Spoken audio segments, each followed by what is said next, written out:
What's going on, everyone? My name is Logan with West Desert Wheeler. Welcome to a new video and a little bit different style of content coming from West Desert Wheeler.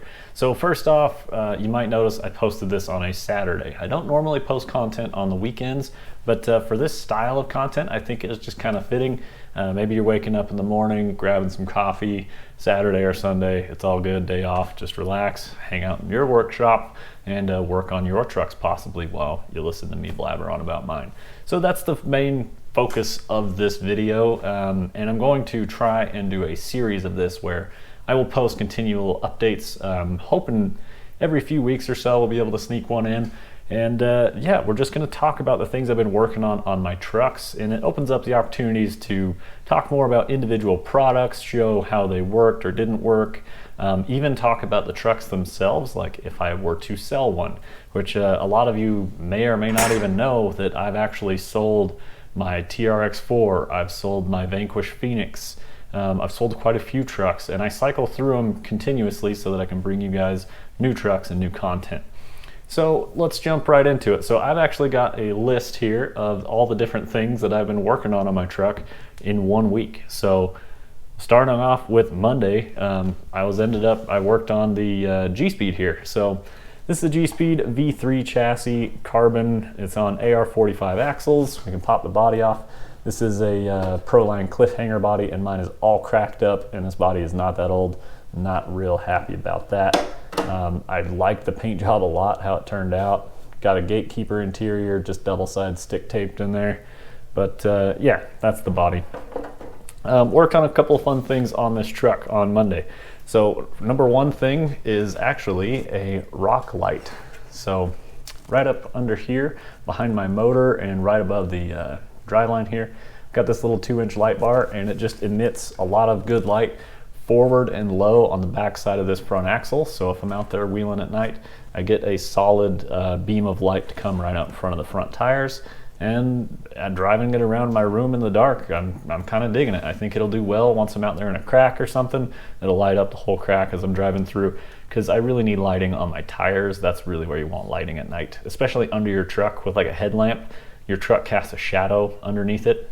So having lights underneath your truck is key, because with the headlamp I can see all the terrain around it. That's not that big of a deal. And then the next thing I worked on, same thing Monday. Man, this is spinning super freely. It's because it doesn't have a pinion on it right now. That's right.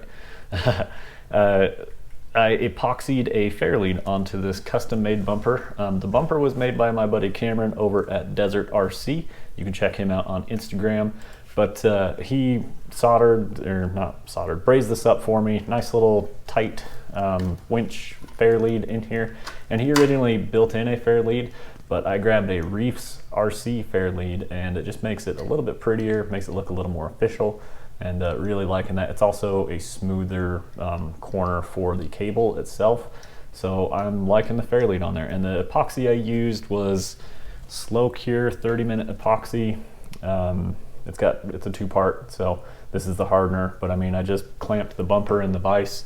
It sat it almost completely flat, set the fairlead on there, hit it with the two-part epoxy, and got it all taken care of. So that was what I worked on Monday.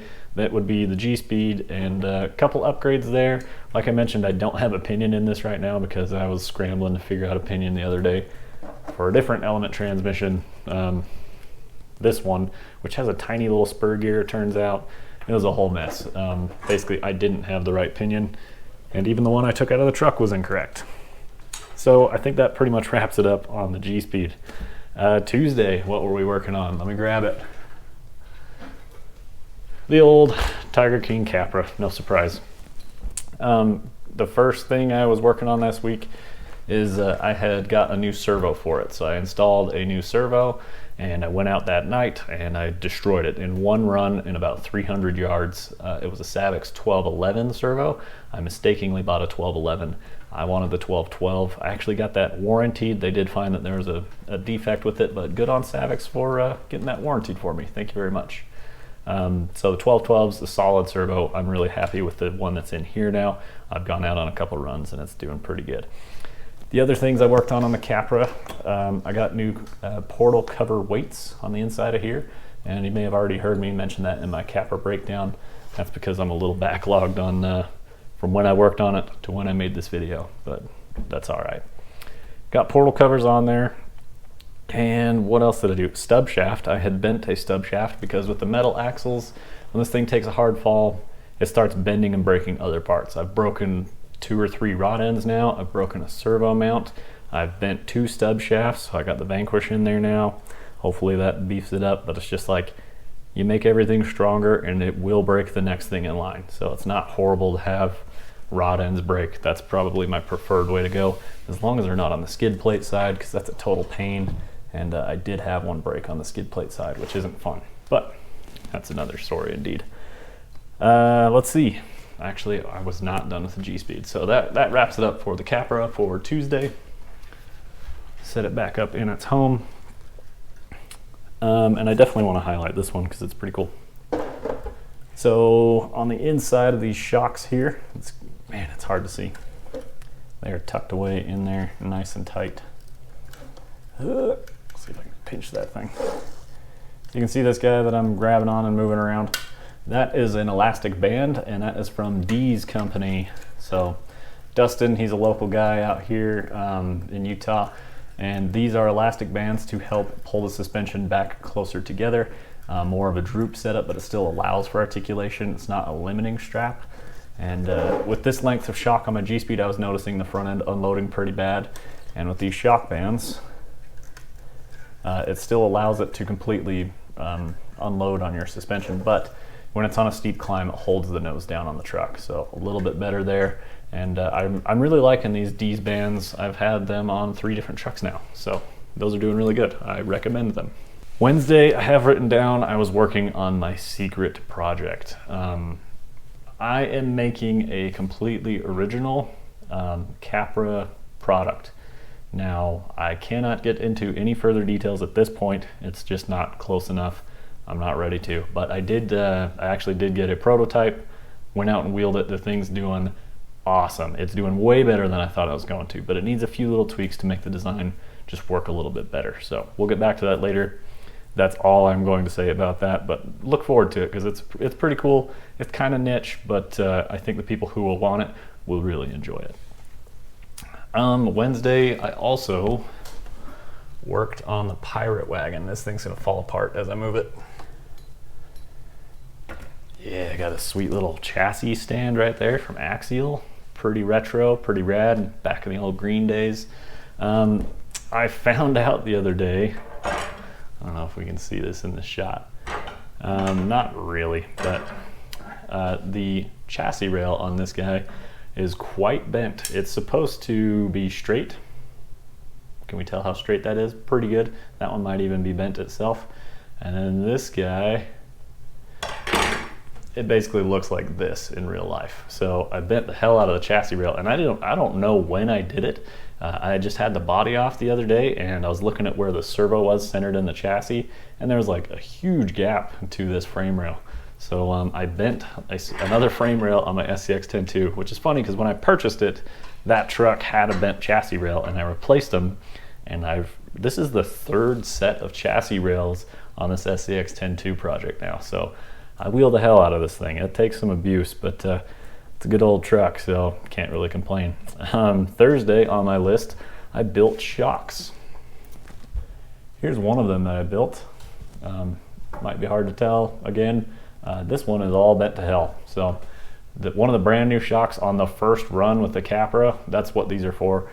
I had a Capra kit where I hadn't built the new shocks in the kit yet, and yeah, I finally put them together. They were just nice and clean looking, so I was like, okay, I'll slap those on the Capra. They're the exact same thing that was on the car. They were just nice and new and oil filled, which is rare. And went out on my first run, didn't even notice till I got home, was setting it on the stand on the shelf, and the front axle wasn't dropping down. I'm like, that's really weird. So I grab it and try and force it, and nothing at all.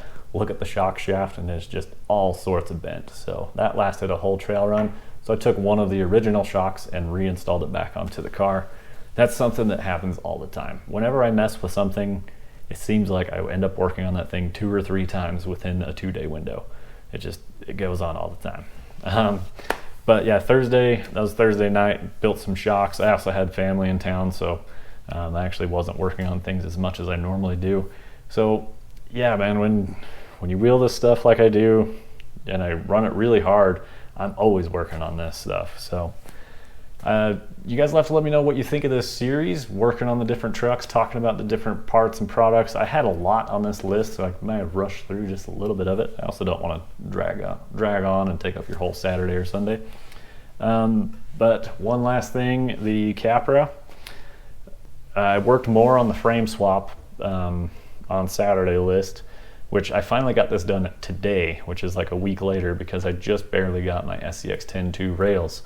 Those were actually kind of hard to track down, but that's a whole other story. You don't really care to hear it. That's nothing that interesting. Got that SCX 10.2 rails that I needed, and got that truck taken care of. And then the Capra. When I went out and bent that shock shaft, I also broke a plastic servo mount. I've still running the plastic servo mount on the Vanquish axles, which I really thought that I wanted the matching Vanquish products servo mount where it's aluminum instead of the axial plastic, but I rolled and it snapped that, and I know that if I would have had an aluminum mount here, that it would have stripped out the gears in the servo. So I actually broke the rear mount on this car. I had it on a steep wall and it slipped off backwards and it fell about 3 feet. I'm not surprised at all that it broke something. That's on me, and I know I can usually tell when something is supposed to break, and that was definitely a justifiable one. Plus I had a wicked rollover that morning, which probably cracked it, and then later on it just snapped it all the way off. But I might leave this as a weak link to allow it to just break that instead of destroying my servos, because I would rather break a little $10 molded plastic piece. It's $10 because you have to get the whole housing with that mount. But luckily I have a couple extras maybe. I think I had 2 more in the box. But yeah, replaced the servo mount there, got the car back up and running, and got the Savix 1212 up front after some issues with that. As you can see, I got the D's bands on the front of this car as well. It really helped with the Capra. This thing always unloaded on me when I was climbing steep stuff. And with these long shocks, it unloads a lot. So having these bands holds the nose down, and it makes a big difference on the steep climbs. Same with the portal weights. So trying to get this car a little more dialed in. Got the 5 1/4 inch cut and shut BFG crawlers. Those are custom if you guys didn't catch my Capra breakdown video, which might be coming out later. Look forward to the old Capra breakdown video. Yeah, that's my list. Monday through Saturday, that's what I worked on. Always something going on. There's always something. So I think that's what I'm going to call this series, is just there's always something. I want to try it. I felt like I rushed this and I'm talking really fast, and I don't know. Hopefully the next one's a little more relaxed is what I'm saying. Then we can get more into like oddball stuff too that I don't really talk about, like how freaking awesome MIP drivers are. This is a ball end MIP driver. This thing has put many a screw in and out, but it can't keep up with my drill powered MIP ball end. This one's probably nearing where it needs replacement. It's stripped many screws because the MIP tools are hardened and badass, and they will destroy the screw before it rounds off the nose on it. But it's had so much work at this point that it's like, yeah, it's probably time for a new one. They're not inexpensive, but you will get your money's worth out of these bits. I highly recommend MIP. They're absolutely killer. They work really good. And I use my brushless Milwaukee screw gun, so 100 foot-pounds of torque there. That'll get an RC screw in and out. Trust me, I know. I think I'm going to leave it at that, guys. Sorry if this one seemed a little rushed. Let me know if you like this idea. We'll talk about more projects as they come and go. We can talk about the new trucks as they arrive a little in different ways maybe than I might in a normal video. We can talk about, hey, I sold this truck and here's the reason why. And just get into all sorts of different stuff. Maybe just a way to talk more about the hobby and different ways that I'm into it. I guess one other thing I can mention is that my SCX6 is tore apart and broken right now, so there's no content coming from that right now. I chipped a ring gear on the front end, and then I also destroyed the factory servo finally. Not really surprised. I've been beating on that car pretty hard, and it finally gave up. So just waiting to come up with some cash for that. But all these other cars keep stealing all the cash for the servo. So that's how it goes. You guys know that. Yeah, looking forward to more projects. I really enjoy working on these things. It's super fun, and I enjoy the challenge and the puzzle, and I think most other people do too. I know a lot of people like wrenching more than they like driving. I've got awesome terrain where I have the ability to go out and drive a lot on just the world's best terrain, and I try and share that with you guys, which is a big reason why I run the channel. Actually, it probably ranks higher than you think it does. A huge reason of why I do what I do is because I know many people don't have access to this terrain, so I want to share with them. I have a shooting channel as well. The same thing, I shoot long range. A lot of people don't have access to the long range shooting areas, and so I shared it with them, and I built a whole channel on it. So I like sharing with people the unique experiences that I have the ability to access, and I think we're going to leave it at that one, guys. My name is Logan with West Desert Wheeler. Hit the affiliate links down below. Pick up a West Desert Wheeler t-shirt if you enjoy the channel. I greatly appreciate your time. We will see you on another Saturday or Sunday morning. We'll see you guys in the next one. Keep your rubber side down.